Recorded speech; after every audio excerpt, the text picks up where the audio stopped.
કેમ છો બાળ મિત્રો? મજામાં છો ને? તો આપણે સ્ટાન્ડર્ડ 8માં મેથ્સ સબ્જેક્ટમાં ચેપ્ટર 8ની અંદર સ્વાધ્યાય 8.3 જોઈએ. અહીંયા આપણે દાખલા નંબર 2 જોઈએ છીએ. કમલાએ સ્કૂટર ખરીદવા બેંકમાંથી રૂપિયા 26,400 પ્રતિ વર્ષ એટલે દર વર્ષે 15% દરે ચક્રવૃદ્ધિ વ્યાજે લીધા. કેટલા? વ્યાજનો દર કેટલો છે? 15%. કેવા વ્યાજે લે છે? ચક્રવૃદ્ધિ વ્યાજે. 2 વર્ષ અને 4 મહિના. કેટલા? 2 વર્ષ અને 4 મહિના પછી ઉધાર ચૂકતે કરવા એટલે કે આપવા માટે તેને કેટલી રકમ ચૂકવવી પડશે? એટલે એને બેંકમાંથી કેટલા રૂપિયા લે છે? 26,400. કેટલા સમય માટે લે છે? 2 વર્ષ અને 4 મહિના માટે. પણ કેવા વ્યાજે લે છે? ચક્રવૃદ્ધિ વ્યાજે. બરાબર. હવે અહીંયા આપણે 6 માસે ગણતરી નથી થતી, એટલે તમારે એક વર્ષવાળું જ કરવું પડશે, વાર્ષિક જ કરવું પડે. બરાબર. હવે 2 વર્ષ અને 4 માસ વર્ષનું થશે, પણ 4નું તો આપણે કરી નથી, એટલે આપણે શું કરીશું? 2 વર્ષનું ચક્રવૃદ્ધિ વ્યાજ શોધીશું અને પછી 4 મહિનાનું છે એનું સાદું વ્યાજ શોધી દઈશું માસનું. બરાબર. એટલે કે પહેલાં અહીંયા આપણે શું કરીશું?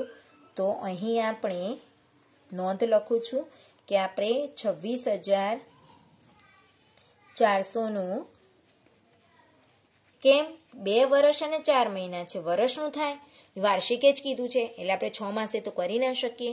બરાબર. એટલે હવે 2 વર્ષનું જ થાય, 4 માસનું ભેગું થઈ શકે નહીં. બરાબર. વર્ષનું થાય એટલે તો 4 મહિનાનું અલગ શોધવું પડે. તો 2 વર્ષનું આપણે 26,400નું 2 વર્ષનું કેટલા? 15% લેખીએ છીએ. કેટલા? 15%. 15% લેખી ચક્રવૃદ્ધિ વ્યાજ શોધીશું.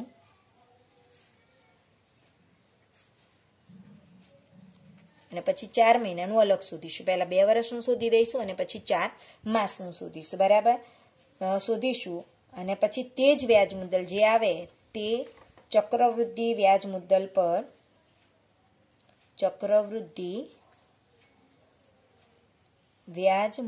પર કેટલા? 15%. 15% લેખીએ આપણે પછી 4 માસનું, એટલે પહેલા 2 વર્ષનું શોધીશું અને પછી 4 માસનું કેવું? સાદું વ્યાજ શોધીશું.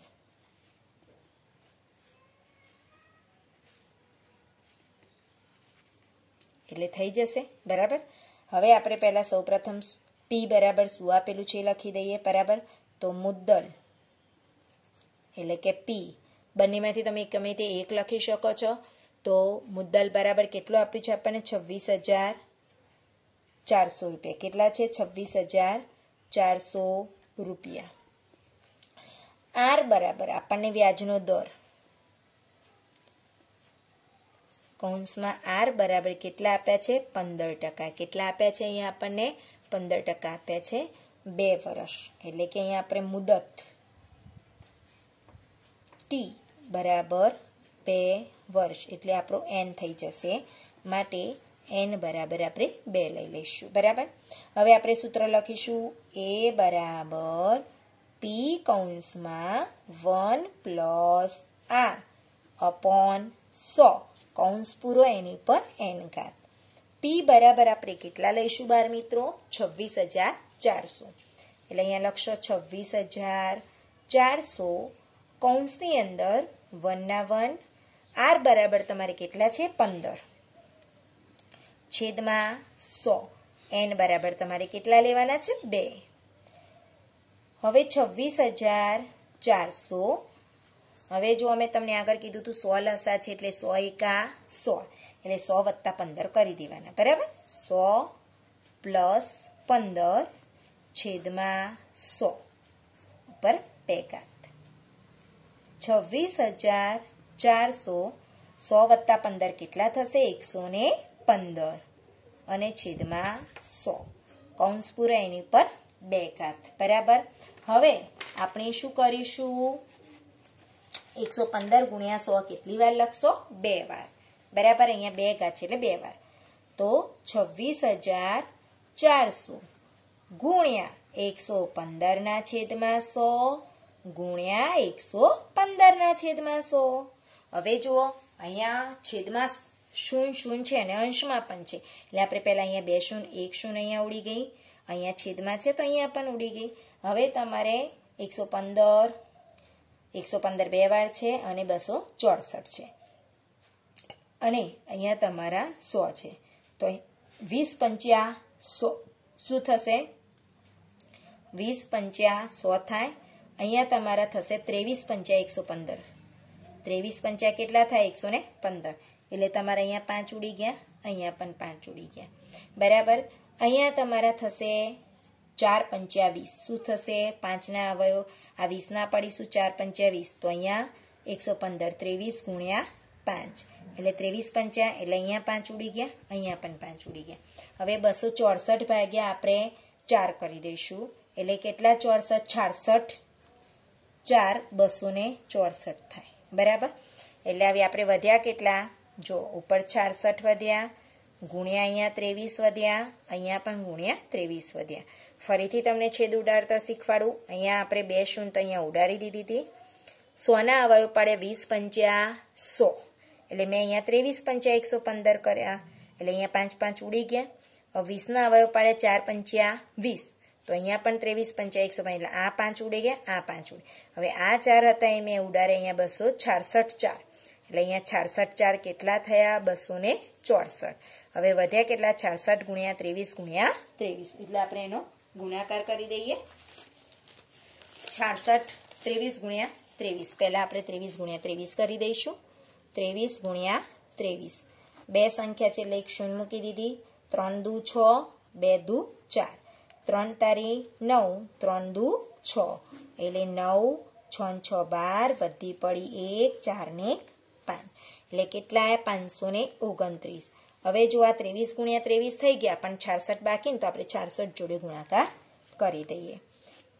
બરાબર. તો હવે અહીંયા બે સંખ્યા છે એટલે 6 9 54 નો ચોગડો વધી પડી 5 6 દુ 12 12 ને 5 17 વધી પડી 1 6 પંચ્યા 30 30 ને 1 31 અહીંયા પાછા 6 9 54 નો ચોગડો વધી પડી 5 6 દુ 12 12 ને 5 17 વધી પડી 1 6 પંચ્યા 30 ને 1 31. બરાબર. એટલે 4 સરવાળો કરીશું 7 ને 4 11 વધી પડી 1 7 ને 8 ને 1 9 3 ને 1 4 અને 3 એટલે કેટલા આયા? 34,914. કેટલા આયા? 34,914 રૂપિયા તમને મળ્યા.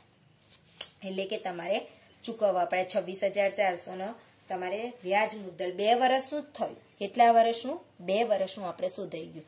હવે તમારે 4 માસનું શોધવાનું છે. કેટલા માસનું?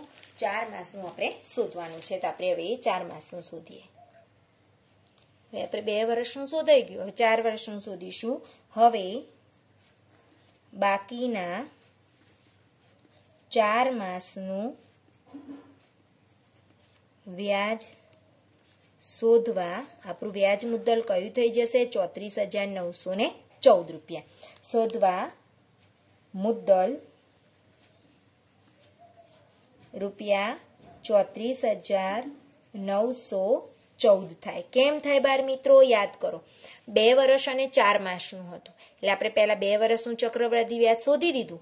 હવે જે એનું વ્યાજ મુદ્દલ આવ્યું છે તેનું આપણે 4 માસનું શોધીશું. પણ કેવું વ્યાજ શોધવું પડશે? સાદા વ્યાજે ગણતરી કરીશું. બરાબર.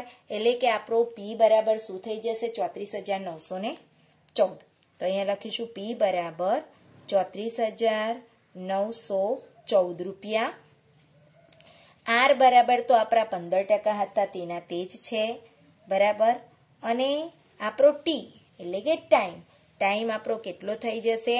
4 માસ. કેટલા થઈ જશે? આપણા 4 માસ થઈ જશે. બરાબર.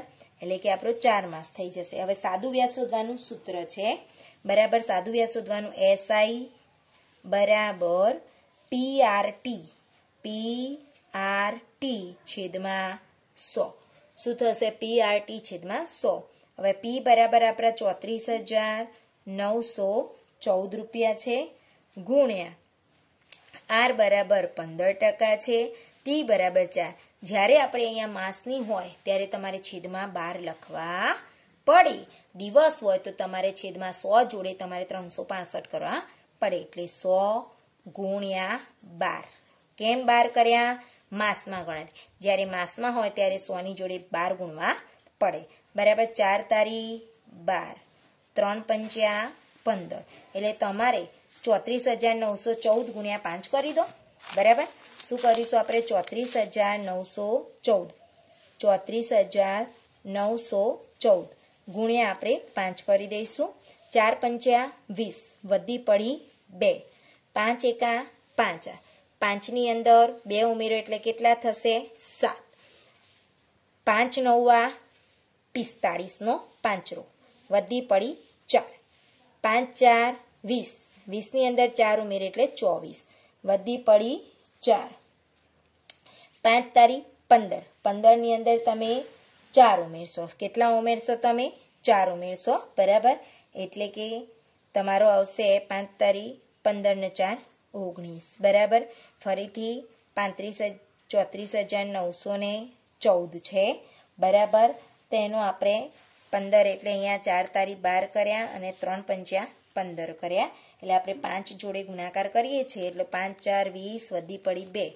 5 એકા 5ની અંદર 2 7. 5 નવા 45 નો 5 રો, વધી પડી 4.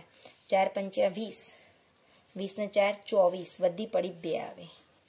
બરાબર. 5 તારી 15, 15 ને 2 17. બરાબર. 2 વાર ગુણાકાર ચેક કરી દેવાનો. એટલે તમારો આવશે અહીંયા ગુણાકાર તમારો 1,74,570. બરાબર. અને છેદમાં તમારા છે 100. કેટલા છે? 100. એટલે 1 અને 2 એટલે દશાંશ ચિહ્ન આપી લઈશું. એટલે કેટલા થઈ જશે તમારા? 1,745.70 રૂપિયા. કેટલા થયા? 1,745.70 રૂપિયા થયા. બરાબર. તમે ગુણાકાર કર્યા ત્યાર પછી 4 માસનું આપણે વ્યાજ શોધ્યું તો કેટલું આવ્યું? 1745.70 રૂપિયા. હવે આપણે વ્યાજ સહિત ચૂકવવાની એટલે આપણે 2 વર્ષનું કેટલું આવ્યું તમારું? 34,914. અને આ 4 મહિનાનું આવ્યું 1745. એ બંનેનું શું કરી દઈશું? સરવાળો. તો આમ કમલાએ વ્યાજ સહિત ચૂકવવાની રકમ બરાબર આપણે 34,914 સરવાળો કરી દઈશું. 34,914 આપણું આ 2 વર્ષનું વ્યાજ આવ્યું. એટલે લખીશું 34,914 રૂપિયા. 34,914 રૂપિયા પ્લસ 4 મહિનાનું કેટલું આવ્યું? 1745.70 રૂપિયા. એ બંનેનો આપણે શું કરી દઈશું? સરવાળો કરી દઈશું. તો અહીંયા આપણે સરવાળો કરીએ છીએ. 34,914 34,914 પ્લસ કેટલા છે? 1745. યાદ રાખજો પોઈન્ટ. અહીંયા પોઈન્ટ પછી છે તમારા 70. બરાબર. એટલે અહીંયા તમારે પોઈન્ટ કરીને અને આગળ દશાંશ ચિહ્નમાં કઈ સંખ્યા ના હોય તો તમારે 0 મૂકી દેવાની. 3ની નીચે કંઈ નથી એટલે 0. હવે 0 વત્તા 0, 0 વત્તા 7 7, 4 ને 5 9, 4 ને 1 5, 9 ને 7 16, વધીએ 4 ને 1 5 ને 6. એટલે કેટલા આવ્યા તમારા? 36,659 રૂપિયા કમલાએ ચૂકવવા પડ્યા. એટલે અહીંયા 36,659 પોઈન્ટ એટલે કે 3659.70 પૈસા એમને શું કરવા પડે? બેંકમાં પાછા આપવા પડે. કેટલી લોન લીધી હતી એમને? ખાલી 26,400ની લોન લીધી હતી. બરાબર. અને એમને 2 વર્ષના 4 મહિના પછી બેંકમાં કેટલા રૂપિયા ચૂકવવા પડશે? 36,659.70 રૂપિયા ચૂકવવા પડશે. તો આપણે જવાબ કરીને લખીશું. આમ કમલાએ વ્યાજ સહિત સહિત કેટલા રૂપિયા 36,659.70 ચૂકવવા પડી. બરાબર, સમજણ પડી? જ્યારે આવું 2 વર્ષનું 4 માસનું આપ્યો અને વાર્ષિક જ કીધું હોય, અર્ધવાર્ષિક ન કીધી હોય, તો તમારે વર્ષનું પહેલું શોધી નાખવાનું, માસનું સાદા વ્યાજે ગણતરી કરી દેવાની. બરાબર, સમજણ પડી બાળ મિત્રો? આપણે આગળ એક દાખલો જોઈ લઈએ. જુઓ બાળ મિત્રો, આપણે દાખલા નંબર 3 જોઈએ.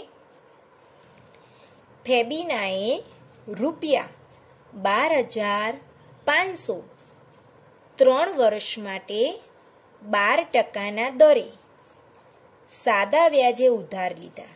ફેબીના છે તેને 12,500 રૂપિયા કેટલા વર્ષ માટે? 3 વર્ષ માટે 12% દરે સાદા વ્યાજે ઉધાર લીધા. અને રાધાએ એ જ રકમ એ જ સમય માટે 10% દરે ચક્રવૃદ્ધિ વ્યાજે ઉધાર લીધી. તો કોણ વધારે વ્યાજ ચૂકવશે? જુઓ બાર મિત્રો, અને કેટલું? એ તો આપણને સમજણ ખબર જ છે કે સાદા વ્યાજ કરતાં ચક્રવૃદ્ધિ વ્યાજ હંમેશા વધારે જ હોય છે. પણ કેટલું? એટલે તમારે બંનેની ગણતરી કરવી પડે. એટલે કે સાદા વ્યાજે પણ ગણતરી કરવી પડે અને ચક્રવૃદ્ધિ વ્યાજ પણ શોધવું પડે. બરાબર, અને પછી તે બંનેની બાદબાકી કરી એટલે સમજણ પડી જશે. બરાબર, તો અહીંયા આપણે પહેલા ફેબીના માટે શોધીશું. તો ફેબીના માટે ફેબીનાએ સાદા વ્યાજે ગણતરી કરી છે. બરાબર, તો એના કેટલા રૂપિયા છે? પી. તો મુદ્દલ પી કેટલી આવી છે? 12,500 રૂપિયા. ત્યાર પછી વ્યાજનો દર એટલે કે આર બરાબર કેટલા ટકા? અહીંયા 12% છે. કેટલા? 12%. બરાબર, 12%ના દરે લે છે. અહીંયા વ્યાજનો દર વધારે છે જુઓ ફેબીનાની અંદર. અને રાધા લે છે ચક્રવૃદ્ધિ વ્યાજ પણ કેટલા? 10%. એટલે ટકામાં ઘટાડો થાય છે. બરાબર, અહીંયા 10%ના વ્યાજે લે છે. હવે અહીંયા આગળ મુદત કેટલા? 3 વર્ષ માટે. એટલે કે અહીંયા આપણે લખીશું મુદત એટલે કે ટી બરાબર 3 વર્ષ. હવે આની ગણતરી કેવી છે? સાદા વ્યાજે. બરાબર, ફેબીના માટે કેવું છે? સાદું વ્યાજ છે. એટલે અહીંયા આપણે લખી દઈશું સાદું વ્યાજ. એટલે કે તમારે SI બરાબર, તો SI બરાબર PRT છેદમાં 100. પી બરાબર 12,500 ગુણ્યા આર બરાબર 12%, ટી બરાબર 3 છેદમાં 100. જો અહીંયા વર્ષ છે એટલે નીચે કંઈ લખવાની જરૂર છે નહીં. આ એક શૂન્ય ઉડી ગઈ, અહીંયા પણ એક શૂન્ય ઉડી ગઈ. હવે વધ્યા આપણે 125 ગુણ્યા 12 ગુણ્યા 3. 125 ગુણ્યા 12 ગુણ્યા 3. હવે આપણે 12 3 36. 12 3 કેટલા થઈ ગયા? 36 થઈ ગયા. હવે 36 ગુણ્યા આપણે 125 કરી દઈએ. બરાબર, તો અહીંયા કરીશું આપણે કેટલા છે? 125 ગુણ્યા 36. 12 તારી 36. હવે અહીંયા બે સંખ્યા છે એટલે આપણે પહેલા શૂન્ય મૂકી દઈશું. 3 પંચ્યા 15 વધી પડી 1. 3 દુ 6, 6 ને 7, 3 એકા 3. 6 પંચ્યા 30 ની શૂન્ય વધી પડી 3. 6 દુ 12, 12 ના 3 કેટલા થશે? 15 વધી પડી 1. 6 એકા 6 ને 7. 0 5 ના 5 10 વધી પડી 1. 7 ના 7 14 ને 1 15 વધી પડી 1. 3 ને 1 4 એટલે કેટલા થયા? 4500. કેટલા થયા? 4500 થયા. એટલે અહીંયા આપણે લખી દઈશું 4500 રૂપિયા વ્યાજ. બરાબર, એટલે ફેબીનાએ કેટલા રૂપિયા વ્યાજ આપવું પડશે ભાઈ? 4500 રૂપિયા વ્યાજ આપવું પડે. તો અહીંયા આપણે લખીશું ફેબીનાએ 4,500 રૂપિયા વ્યાજ આપવું પડે. હવે આગળ રાધા. હવે રાધા છે રકમ એની એ છે એટલે મુદ્દલ એનું એ છે, સમય પણ 3 વર્ષ છે, પણ વ્યાજનો દર એનો ઓછો છે, 10% છે. બરાબર. તો અહીંયા આપણે લખીશું કોનું? રાધિકા માટે. રાધિકા માટે ચક્રવૃદ્ધિ વ્યાજે ગણતરી છે તેની.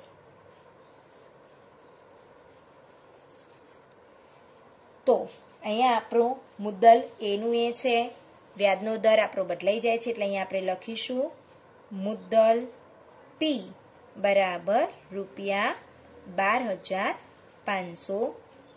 વ્યાજનો દર કેટલો થઈ જાય છે બાર મિત્રો? 10%. એટલે વ્યાજનો દર 10%. મુદત એટલે કે ટી બરાબર 3 વર્ષ. કેટલા થશે? 3 વર્ષ. એટલે હવે n બરાબર માટે n બરાબર પણ આપણે કેટલા લઈશું? જેટલા આપણો સમય હોય એ જ આપણો n હોય છે. હવે આપણે સૂત્ર લખીશું. કયું આવશે?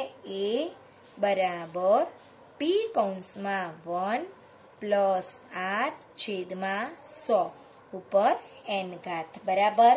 હવે આપણે p બરાબર આપણું કેટલું છે? 12,500. તો 12,500 કૌંસમાં 1 r બરાબર 10 ના છેદમાં 100 અને અહીંયા આપણે કૌંસ પૂરો એની ઉપર 3 ઘાત. બરાબર. n બરાબર 3 લેવાના છે. હવે આપણે 12,500 કૌંસમાં હવે લસા કેટલો? 100 એટલે 100 એકા 100 વત્તા 10, 100 વત્તા 10 છેદમાં 100 ની ઉપર 3 ઘાત. 12,500 બરાબર કેટલા થશે તમારા? 12,500. હવે 100 વત્તા 10 એટલે કેટલા થશે? 110. બરાબર. 100 વત્તા 10 એટલે 110. એટલે 110 ના છેદમાં 100 એની ઉપર 3 ઘાત. બરાબર. હવે આપણે 110 ગુણ્યા 100, 110 ના છેદમાં 100 કેટલી વાર લખીશું? 3 વખત. હવે લખીશું 12,500 ગુણ્યા 110 ના છેદમાં 100 ગુણ્યા 110 ના છેદમાં 100 ગુણ્યા 110 ના છેદમાં 100. બરાબર. હવે આપણે શૂન્ય ઉડાડી દઈશું. અહીંયા એક શૂન્ય ઉડી ગઈ, અહીંયા બીજી શૂન્ય ઉડી ગઈ, અહીંયા 1 2 ઉડી, આ ત્રીજી છે અહીંયા ઉડી ગઈ, અહીંયા 2 છે એટલે 1 અને 5 એટલે 2 ઉડી ગઈ. જુઓ 1 2 3 4 5 નીચે પણ 1 2 3 4 ને 5 ઉડાડી દીધી છે. બરાબર. હવે 125 છે તો અહીંયા 5 દુ 10 અને અહીંયા તમારા થશે 25 પંચા 125. બરાબર. એટલે અહીંયા 5 ઉડી ગયા, અહીંયા પણ 5 ઉડી ગયા એટલે તમારા વધ્યા 25 ગુણ્યા 11 ગુણ્યા 11 ગુણ્યા 11 ના છેદમાં 2. બરાબર. હવે તમારે ગુણાકાર કરવાનો છે. 11 ગુણ્યા 11 ગુણ્યા 11. 11 નો ઘન તમને આવડતો હશે બાર મિત્રો, ભણીને આવ્યા છો. 11 ગુણ્યા 11 ગુણ્યા 11 એટલે 1331. કેટલા થશે? 1000 તમને ઘન આવડે છે. 1331. બરાબર. ગુણ્યા 25 કરી દઈએ છીએ આપણે ડાયરેક્ટ. બરાબર. તમને ઘન આવડે છે. 11 ગુણ્યા 11 ગુણ્યા 11 નો ગુણ્યા 11 કરો એટલે 121 થાય અને એનો ઘન 1000. હવે અહીંયા બે સંખ્યા શૂન્ય, 2 એકા 2, 3 દુ 6, 3 દુ 6, 2 એકા 2, 5 એકા 5, 3 પંચ્યા 15 વધી પડી 1, 3 પંચ્યા 15 ને 1 16 વધી પડી 1, 5 એકા 5 ને 6. હવે સરવાળો 5 વત્તા 0 5, 5 ને 2 7, 6 ને 6 12 વધી પડી 1, 6 ને 6 12 ને 1 13 વધી પડી 1 એટલે કેટલા થયા? 2 ને 1 3. હવે તમારે એને 2 વડે ભાગી દેવાના છે. શું કરવાના છે? 2 વડે ભાગી દઈશું. બરાબર. તો અહીંયા લખી દઈશું 33,275 છેદમાં 2. તો અહીંયા આપણે ભાગાકાર કરી દઈએ. 33,275 બરાબર ભાગ્યા 2 એકા 2, 3 માંથી 2 જાય 1, ઉપરથી ઉતાર્યા 3, 2 છંગ 12, 13 માંથી 3 માંથી 2 જાય 1 માંથી 0, ઉપરથી ઉતારે 2, 2 છંગ 12, બરાબર. અહીંયા 2 છંગ 12. હવે તમારે 2માંથી 2 જશે એટલે તમારે આવશે 0. 1માંથી 1 જાય એટલે 0. ઉપરથી ઉતાર્યો 7. 2 3 6. 7માં 6 જાય, 1 ઉપરથી ઉતાર્યા 5 એટલે 2 સિત્તા 14. 15માંથી 14 જાય એટલે 5 1 અને અહીંયા 1માં 0. હવે ભાગ નથી ચાલતો એટલે પોઈન્ટ મૂક્યો અને અહીંયા મૂકી 0 ઉતારી એટલે 2 પંચા 10. શું આવ્યા? 2 પંચા 10. બરાબર. એટલે તમારા આવ્યા 16,637.50 પૈસા. એટલે અહીંયા આપણે લખી દઈશું 16,637.5 પૈસા. ના હવે બાર મિત્રો 50 પૈસા થાય એટલે આપણે પાછળ શૂન્ય મૂકીએ છીએ. તો 16,637.50 રૂપિયા. બરાબર. આપણે ચક્રવૃદ્ધિ વ્યાજે કરી એટલે એ બરાબર આપણે 12,500 લખી દીધા. બરાબર. 1 + 10 આર બરાબર 10% લેવાના હતા. 110 3 વાર લખ્યા. અહીંયા આપણે બધી શૂન્ય ઉડાડી દીધી. અહીંયા 10 હતા, 5 દુ 10. 25 પંચ્યા 125 એટલે 5 5 ઉડી ગયા. 25 × 11 × 11 × 11 એટલે 11 × 11 નો 1,331 × 25 કર્યા એટલે એનો ગુણાકાર 33,275/2. એટલે તમારે 16,637.50 પૈસા થયું. ચક્રવૃદ્ધિનું વ્યાજ મુદ્દલ થયું. શું થયું? વ્યાજ મુદ્દલ. ચક્રવૃદ્ધિ વ્યાજ મુદ્દલ કેટલું થયું? બરાબર રૂપિયા 16,637.50. બરાબર. હવે આપણે ચક્રવૃદ્ધિ વ્યાજ શોધવાનું છે. ચક્રવૃદ્ધિ વ્યાજ બરાબર વ્યાજ મુદ્દલ માઇનસ મુદ્દલ. વ્યાજ મુદ્દલ આપણું કેટલું આવ્યું? 16,637. બરાબર. કેટલું આવ્યું? 16,637.50. મુદ્દલ આપણી કેટલી હતી? 12,500. કેટલી છે આપણી? 12,500. હવે આપણે એની બાદબાકી કરી દઈએ. 16,637.50 પૈસા માઇનસ આપણું વ્યાજ મુદ્દલ કેટલી છે? 12,500.0. 0માંથી 0, 5માંથી 0 જાય 5, 7ના 7, 3માંથી 0 જાય 3, 6માંથી 5 જાય 1, 6માંથી 2 જાય 4 એટલે કેટલા? 4,137. 1માંથી 1 જાય એટલે 0. 4,137.50 પૈસા. અહીંયા લખીશું આપણે 4,137.50 રૂપિયા. બરાબર. હવે રાધાએ કેટલા ચૂક્યા? 4,137. બરાબર. અને અહીંયા કોનું હતું? ચક્રવૃદ્ધિ સાદું વ્યાજ. ફેબીનાએ કેટલું આપ્યું? 4500. બરાબર. તો કોને વધારે? તો વ્યાજનો દર અહીંયા ઓછો થઈ ગયો એટલે એનું ઘટી ગયું.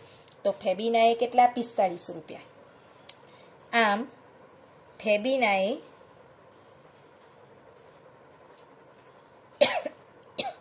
વધુ વ્યાજ ચૂકવવું પડે. કેમ વધુ ચૂકવવું પડે? કારણ કે એને વ્યાજનો દર કેવો હતો? વધારે હતો. 12% હતા. બરાબર ને. હવે કેટલું? તો ફેબીનાએ વધુ ચૂકવવું પડતું વ્યાજ બરાબર 4500 રૂપિયા હતા એટલે એને અહીંયા લખીશું 4500 રૂપિયા માઇનસ કેટલા? 4,137.50 રૂપિયા. કેટલા? 4,137. એટલે 4500માંથી 4,137 આપણે બાદ કરી દઈએ. 4500 માઇનસ 4,137.50 એટલે અહીંયા પોઈન્ટ મૂકીને શૂન્ય મૂકી દીધી. હવે જુઓ, શૂન્યમાંથી શૂન્ય જાય એટલે શૂન્ય. શૂન્યમાંથી 5 ના જાય ઉપર 10 કોના ઉપરથી લીધો? 5 ઉપરથી. 0 જોડે કંઈ નથી એટલે ત્યાં આપણે મૂકી દીધા 9, 5 ઉપર 4. 5 આવ્યા. 9માંથી 7 જાય 2, 9માંથી 3 જાય 6, 4માંથી 1 જાય 3, 4માંથી 3 એટલે 362.50 રૂપિયા. કેટલું? 362.50 રૂપિયા વધારે ચૂકવવા પડ્યા. કોને? ફેબીનાએ. બરાબર. તો જવાબ કરતા આમ જુઓ બાર મિત્રો, તમારે સાદા વ્યાજ અને ચક્રવૃદ્ધિ વ્યાજનો તફાવત પૂછાય તમારે આ જ રીતે કરવાનું. સાદું વ્યાજ શોધી દેવાનું, પછી આ ચક્રવૃદ્ધિ વ્યાજ શોધી લેવાનું, પછી તમારે અહીંયા બાદબાકી કરવાની સાદા વ્યાજ અને ચક્રવૃદ્ધિ વ્યાજની. બરાબર. તો અહીંયા જવાબ કરીને લખીશું કે ફેબીનાએ ₹362.50 વધુ ચૂકવવા પડે. બરાબર. સમજણ પડી બાળ મિત્રો? તો આ રીતે તમારે દાખલો ગણવાનો હોય છે. સાદા વ્યાજ અને ચક્રવૃદ્ધિ વ્યાજનો તફાવત પણ તમે આ રીતે ગણી શકો છો. Thank you.